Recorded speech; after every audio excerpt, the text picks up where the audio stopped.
All right, quiet. The Nixon campaign is happy to announce that Senator John Tower will join us as the future Vice President of the United States. Richard Nixon and John Tower will, if elected, bring back law and order to these great United States. Economic prosperity will be returned to America. Jobs will return, the dollar will be strong once again, and America will enter an economic golden age. Nixon will bring back America's focus to science and has visions to put an American man, on the moon within the next 4 years. The Nixon campaign is one of law and order and will rewrite this great nation onto the course it once was on. This is in stark contrast with the Democratic Party that can't even peacefully find one candidate to run for president. Someone should tell the Democrats that they can only have one president at a time.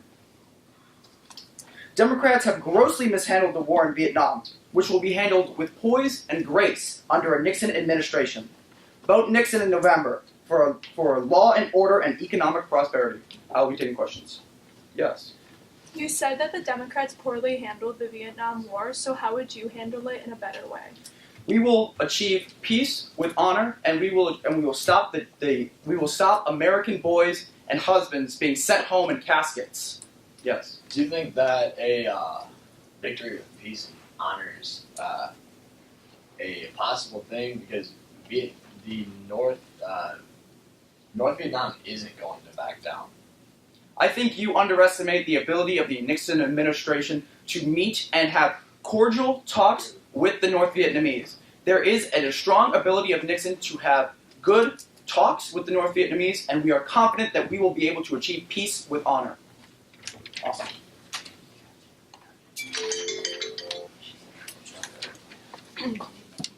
That's gonna roll. That's gonna roll. Next. You're really fun too. Hello, I'm the Press Secretary for the United States, and I come to you all with exciting news. The Johnson administration is currently pursuing peace in Vietnam. We are presently engaging in peace talks with North Vietnam. We acknowledge that these peace talks are tough. We are confident that everyone will walk away satisfied. So, a victorious peace is coming under the Johnson administration. I will now be taking questions.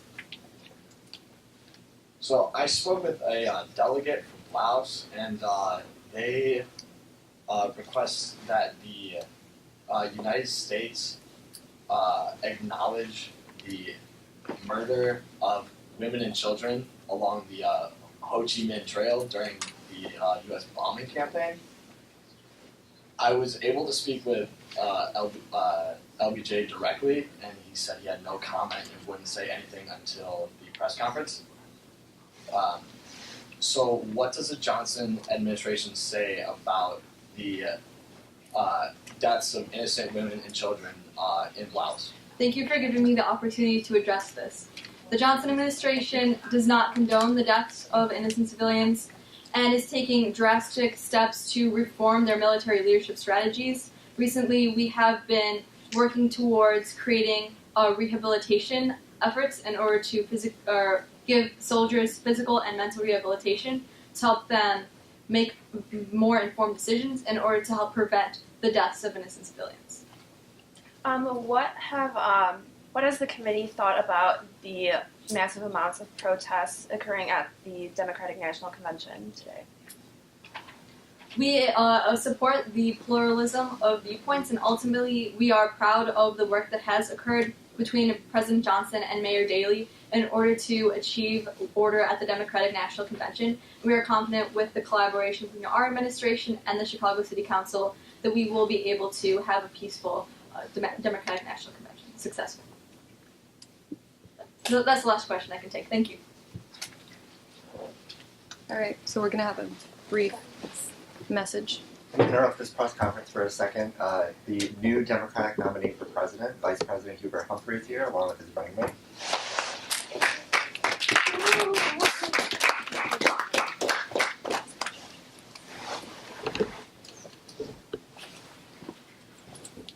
Hello to you all. You know, we had a very trying and lively Democratic convention. However, I believe that this party is ready to unite around the future. And I'd like to introduce you all to my running mate, Governor Hughes of New Jersey.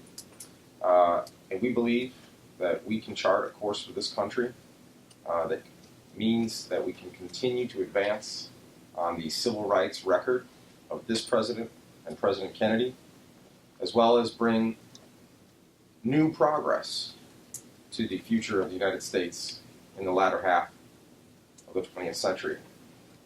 I also believe that we're the party to unite this country. I'll point out that while the Nixon campaign has liked to make fun of the various perspectives in the Democratic Party in our very vigorous debate, I will point out that simply means the Democratic Party is a big tent, lots of ideas, different perspectives. We don't sit in a corner with big business and just let business interests and oil interests and bankers write United States legislation. And that's why the people have given us a supermajority in the Senate, and that's why I believe that they will deliver myself and Governor Hughes to the White House. Liberty and justice for all. And that's not something that Nixon's going to give you.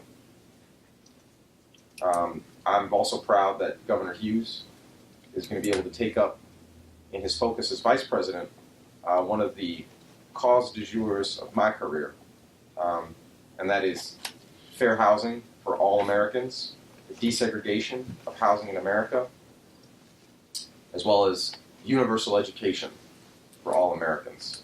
And I'm very proud to have him as my running mate, and I'll allow him to say a few things before we take questions. Thank you very much, Mr. Humphrey.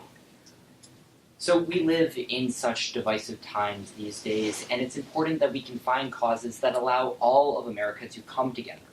And I believe that the Democratic Party, and specifically this ticket, offers America a chance to unify around liberty and justice for all, as Mr. Humphrey said. Now, as for these causes regarding fair housing, I believe it is absolutely imperative that this country take major strides to ensure that every single American citizen has access to equal and equitable housing, making sure that there is access to credit for loans, and making sure that we are reducing the process of redlining to ensure that there is no discrimination whatsoever that determines where a person can live on the basis of their race, religion, color, creed, or sexual orientation. This is an issue that Mr. Humphrey and I care deeply about, and that, along with many other social justice issues, we believe can deliver our campaign, the presidency, and ensure that we do have liberty and justice for all for every single American. Thank you very much. Thank you. Are we allowed to take questions now? So you speak of like giving housing and things to everyone without any like regulation based on like their race or anything like that. But you believe this, but how are you actually going to do it? Well, currently there is a bill, H.R. 256, the Fair Housing Act, has been passed by the House of Representatives and is currently under consideration by the United States Senate. It is my hope that the Senate will see to its way to passing this bill, which we believe should be called the Civil Rights Act of 1968. Fair housing is the last cornerstone of desegregation and racial equality in the United States. We pass voting rights. I think we can pass fair housing. Yes. This question is directed towards Vice President Hubert Humphrey. During the Democratic National Convention, you said, and I quote, "I will not put my name on the ballot with President Lyndon B. Johnson," end quote. What is the reasoning for this, and then why did you end up accepting the Democratic presidential nomination? Well, that's a tough question. The fact is that I've worked with Lyndon Johnson for decades. However, in the context of our party politics, I found that if the sitting president is unable to garner enough votes in the first pass of his party's own nomination process, it shows that perhaps there is a vital schism in that party's constitution. And seeing as much, I think the president even agreed with me He's the one who said, if you don't have the votes, you don't have the votes. And I believe that with new leadership, bringing Governor Hughes in, as well as expanding our tent to include all Americans, that we can revitalize the Democratic Party and make it a force for change and progress for many years to come. Yep. Thank you. Thank you very much.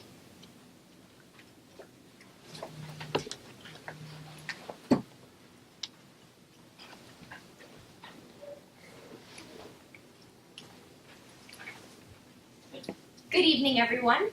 I am the press secretary to the Soviet Union. Earlier today, the USSR received communications from the United States accusing the Soviet Union of involvement in Dandong. However, the USSR had no involvement in the recent conflict, nor sent troops to Vietnam. All the USSR has done is sent military and humanitarian aid to the people in need. Therefore, the USSR is not responsible for the actions of those that are using supplies we have sent them. However, the U.S. is responsible for the actions of their own military on foreign soil. Also earlier today, the USSR learned that the United States committed a horrendous massacre, speculated already by North Vietnam, and is now known as the My Lai Massacre. Between 347 and 500 innocent Vietnamese men, women, and children were massacred by the U.S. The USSR is disgusted by such an act of American barbarism. Clearly, it is the U.S. that is the aggressor in this conflict. While the USSR only provided, when asked, an ally with supplies, the conflict in Vietnam will continue only as long as the U.S. continues to directly fight in this pointless, bloody war. I will take no questions this evening. Thank you.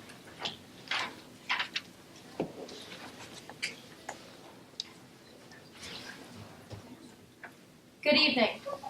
I, the Minister of Post, Telegraph, and Telephones, represent the French cabinet and our recent decisions. Regarding the protests, late last night, President Charles de Gaulle announced a rousing speech and counter-protests have ensued. The violent protesters have de-escalated and our top priority is our people. We will be working to make sure every citizen in need is provided with basic utilities, such as water and power, and that every citizen has food. Food rations will be provided in various locations throughout Paris. Regarding the situation in Somalia, pirates have taken an oil transporting ship with 35 hostages, including 10 citizens of Yemen, 5 citizens of Saudi Arabia, and 20 French citizens. Pirates have taken advantage of numerous countries for far too long. The hostages are our priority. I will now be taking 2 questions. Yes? You state that hostages are your priority. How do you plan to take measures against these pirates in order to get these hostages home? We cannot currently disclose any information on our rescue. Yes. How does the French cabinet feel about the United Nations Security Council calling their situation an irrelevant threat? Could you clarify an irrelevant threat? Yes, so last night during the midnight crisis, they decided not to focus on the French situation, seeing as it was not as an important of an event as the other crises that were occurring. So how would the French cabinet respond to that? France is currently looking at France. We need to help our people first and foremost. There are people who are without food and water and electricity. We are working towards our own people first and foremost. Thank you.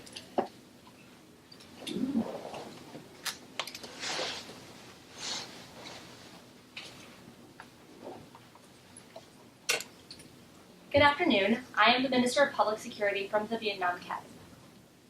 In denying to hand over General Florence, the U.S. has shown further support and approval in the horrendous and inhumane actions of their military. The U.S. government especially the President, stand behind men who slaughter and bring unthinkable suffering upon innocent families and their children? How can the world sit in silence and just watch as the U.S. continues on such immoral and evil path of human destruction?